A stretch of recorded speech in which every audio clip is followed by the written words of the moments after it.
Assalamualaikum anak-anak. Waalaikumsalam warahmatullahi wabarakatuh.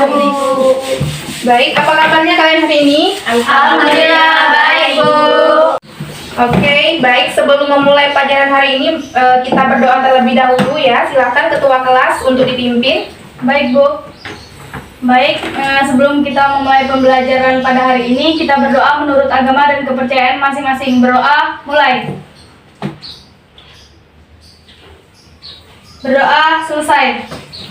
Jadi setelah kita berdoa, Ibu absen terlebih dahulu ya kalian. Pertama, Lydia. Hadir, Bu. Citra. Hadir, Bu. Laudia. Hadir, Bu. Inaya Hoirunisa. Sakit, Bu. Winda. Hadir, Bu. Asri. Hadir, Bu. Lilis. Saya, Bu. Wayan Helen. Alfa. Oke. Ibu ingin bertanya terlebih dahulu. Materi minggu lalu kita membahas tentang apa? Ayo. Saya, Bu. Ya, silakan Lydia. Materi yang dibahas minggu lalu itu tentang desentralisasi dan otonomi daerah dalam konteks NKRI. Iya, benar sekali Lydia. Pada pertemuan hari ini kita akan membahas materi tentang kedudukan dan peran pemerintah pusat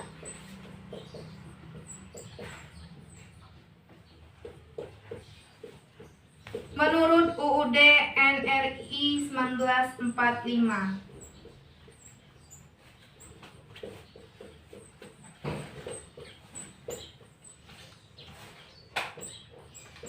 Jadi tujuan pembelajaran kita hari ini yang pertama itu kalian dapat menjelaskan dan pahami apa itu pengertian dan fungsi pemerintahan pusat. Yang kalian juga dapat diharapkan untuk merumuskan apa saja urusan pemerintah pusat menurut undang-undang yang mengatur. Dan terakhir, tujuan pembelajaran kita hari ini kalian dapat menjelaskan dan menguraikan mengenai prinsip pembagian pemerintahan pusat. Materi pokok yang akan kita bahas hari ini yaitu mengenai kedudukan dan peran pemerintah pusat. Pemerintah pusat merupakan penyelenggara pemerintahan Negara Kesatuan Republik Indonesia, yakni Presiden dengan dibantu Wakil Presiden dan juga menteri-menterinya. Penyelenggara negara menurut Undang-Undang Negara Republik Indonesia tahun 1945 meliputi berbagai pemerintahan. Dalam arti luas, penyelenggara meliputi eksekutif, legislatif, yudikatif, sedangkan dalam arti sempit, pemerintahan ini hanya eksekutif saja. Nah, anak-anak sekalian, penyelenggara pemerintah pusat dalam arti luas seperti yang disampaikan Ibu tadi terdiri atas 3 ya, yaitu legislatif, eksekutif, dan yudikatif. Nah, apa sih tugas dan lembaga apa yang terdapat di dalamnya? Nah, yang pertama kekuasaan eksekutif. Jadi, kekuasaan eksekutif itu yang menjalankan pemerintahan Indonesia atau melaksanakan perundang-undangan. Seperti presiden, wakil presiden, dan menteri-menteri negara. Nah, kalau lembaga legislatif itu apa sih contoh bentuk kekuasaannya? Terdiri apa saja sih? Saya, Bu. Ya, silakan Laudia. Itu terdiri dari DPR, DPRD, sama DPD. Ya, benar. Jadi lembaga legislatif itu yang melahirkan atau membuat hukum seperti DPR, DPD, DPRD, dan lainnya. Yang terakhir, kekuasaan yudikatif. Nah, kekuasaan yudikatif ini yaitu lembaga yang bertujuan mengadili perkara hukum di Indonesia demi tegaknya hukum. Lembaga-lembaganya yaitu antara lain MA, MK, dan KY. Selanjutnya, apa saja sih fungsi utama birokrasi pemerintahan? Jadi, ada 3 fungsi utama birokrasi pemerintahan menurut LAN 2007. Yang pertama, fungsi pelayanan. Nah, fungsi pelayanan ini berhubungan dengan unit organisasi pemerintahan yang berhubungan langsung dengan masyarakat. Fungsi utamanya memberikan pelayanan atau servis langsung kepada masyarakat. Yang kedua, fungsi pembangunan, di mana fungsi ini berhubungan dengan unit organisasi pemerintahan yang menjalankan salah satu bidang tugas tertentu di sektor pembangunan. Selanjutnya yang ketiga yaitu fungsi pemerintahan, yang mana berhubungan dengan rangkaian kegiatan organisasi pemerintahan yang menjalankan tugas-tugas pemerintahan umum atau regulasi, termasuk di dalamnya yang ini menciptakan dan memelihara ketentraman dan ketertiban. Sudah kalian ngobrolnya? Sudah, Bu. Harap diperhatikan lagi ya ketika Ibu menjelaskan, untuk diperhatikan baik-baik. Nah, selanjutnya kita akan mengetahui apa saja urusan-urusan pemerintahan. Jadi, urusan-urusan pemerintahan ini diatur dalam Undang-Undang Nomor 23 Tahun 2014 tentang pemerintahan daerah. Yang pertama itu urusan pemerintahan absolut, yang mana urusan pemerintahan ini sepenuhnya menjadi kewenangan pemerintahan pusat. Contohnya, urusan agama dalam menetapkan hari libur keagamaan yang berlaku secara nasional, memberi pengakuan terhadap keberadaan suatu agama, politik luar negeri, pertahanan, keamanan, justisi, moneter, dan menetapkan kebijakan dalam penyelenggaraan kehidupan keagamaan dan lain sebagainya. Yang kedua itu urusan pemerintahan konkuren.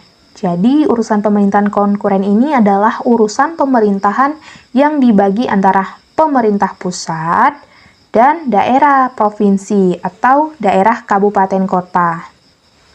Urusan pemerintahan konkuren terbagi lagi menjadi 2. Yang pertama itu urusan pemerintahan wajib dan yang kedua itu urusan pemerintahan pilihan.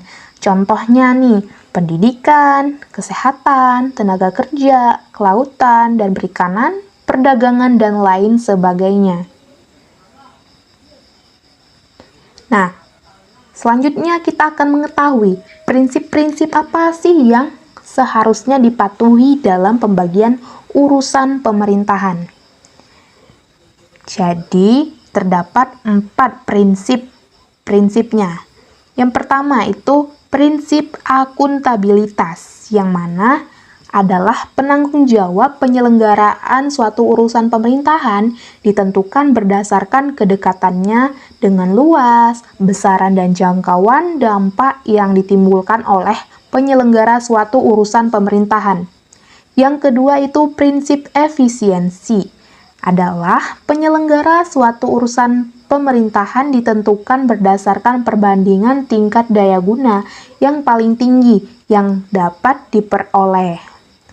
Selanjutnya yang ketiga itu prinsip eksternalitas, yang mana penyelenggara suatu urusan pemerintahan ditentukan berdasarkan luas, besaran, dan jangkauan dampak yang timbul akibat penyelenggaraan suatu urusan pemerintahan. Selanjutnya itu prinsip kepentingan strategis. Jadi, penyelenggara suatu urusan pemerintahan ditentukan berdasarkan pertimbangan dalam rangka menjaga keutuhan dan kesatuan bangsa, menjaga kedaulatan negara, implementasi hubungan luar negeri, pencapaian program strategis nasional, dan pertimbangan lain yang diatur dalam ketentuan peraturan perundang-undangan. Jadi sejauh ini apa sudah dipahami materi yang Ibu sampaikan tadi? Sudah, Bu. Belum, Bu. Ya, ada yang belum paham? Ya, Bu. Izin bertanya, Bu. Kan tadi Ibu menjelaskan materi tentang pemerintahan konkuren. Nah, di sini yang Ibu tanyakan ialah contoh dari pemerintahan konkuren itu seperti apa, Bu? Oh, jadi urusan pemerintahan konkuren itu seperti urusan yang dibagi antara pemerintah pusat dan juga pemerintah daerah. Misalnya tentang ini, pendidikan dan kesehatan. Pada pemerintah pusat itu juga mengaturkan tentang pendidikan, nah, dan juga setelah itu pemerintah daerah juga diberikan tugas untuk menjalankan fungsinya dalam mengatur bidang pendidikan ini, dan juga begitu sebaliknya di bidang kesehatan. Nah, contoh lainnya itu tentang tenaga kerja, misalnya itu buruh. Nah, upah buruh itu kan juga diatur oleh pemerintah pusat. Apa sudah dipahami, Dwi? Sudah Bu, terima kasih Bu. Oke. Selanjutnya Ibu ada sebuah permainan untuk mengasah ingatan kalian atau tingkat pemahaman kalian terhadap materi yang Ibu sampaikan. Ini kalian diminta untuk mencocokkan kata yang mana yang tepat. Itu mengenai lembaga legislatif, eksekutif, dan yudikatif. Permainan ini seperti teka-teki silang. Oke, silahkan dimainkan. Nah, ya, benar, itu sudah ada pertama yang kalian jawab, benar.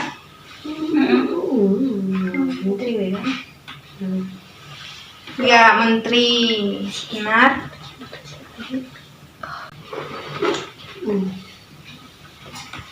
Satu menitan lagi ya waktunya. 20 detik lagi. Oke, waktunya sudah habis. Jadi karena jumlah soalnya 7 dan kalian benar 5, itu nilai 85. Oke, silakan duduk. Ya, ini gamenya berbeda ya dengan temannya yang sebelumnya. Dan soalnya juga sedikit berbeda. Oke, Lagi loading Bu. ya, tunggu sebentar. Apa jawabannya? 4. Itu nanti langsung ada skornya berdasarkan tingkat kecepatan yang kalian jawab.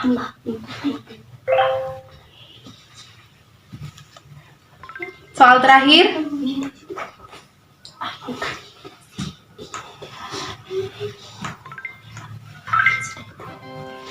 Oke, jumlah nilainya 2 titik.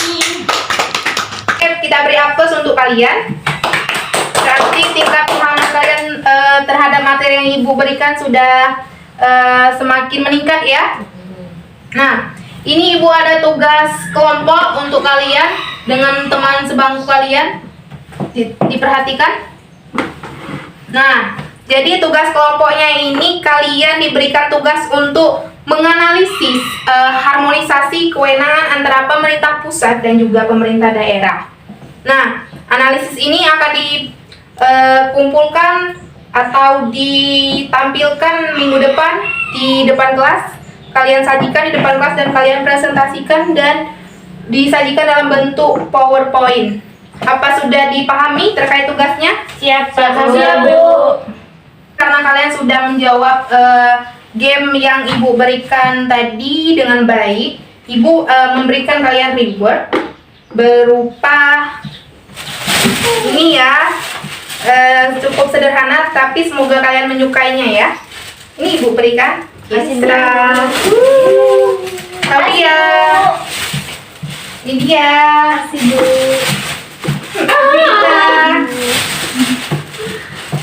Ibu Dan Lili, sampai di sini materi yang Ibu berikan dan juga semoga reward yang Ibu kasih kalian menyukainya. Mungkin ada yang bisa menyimpulkan? izin Bu. Ya, Laudia silahkan. Izin untuk menyimpulkan pelajaran kita hari ini. Jadi berdasarkan Undang-Undang Nomor 23 Tahun 2014 yang mengatur tentang urusan pemerintahan, urusan tersebut merupakan urusan pemerintahan absolut, urusan pemerintahan konkuren, dan urusan pemerintahan konkuren yang diserahkan ke daerah menjadi dasar pelaksanaan otonomi daerah atau urusan pemerintahan umum.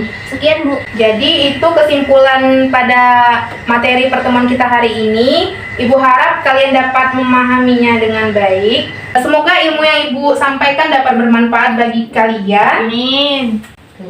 Demikian pembelajaran hari ini. Ibu ucapkan wassalamualaikum warahmatullahi wabarakatuh. Waalaikumsalam warahmatullahi wabarakatuh.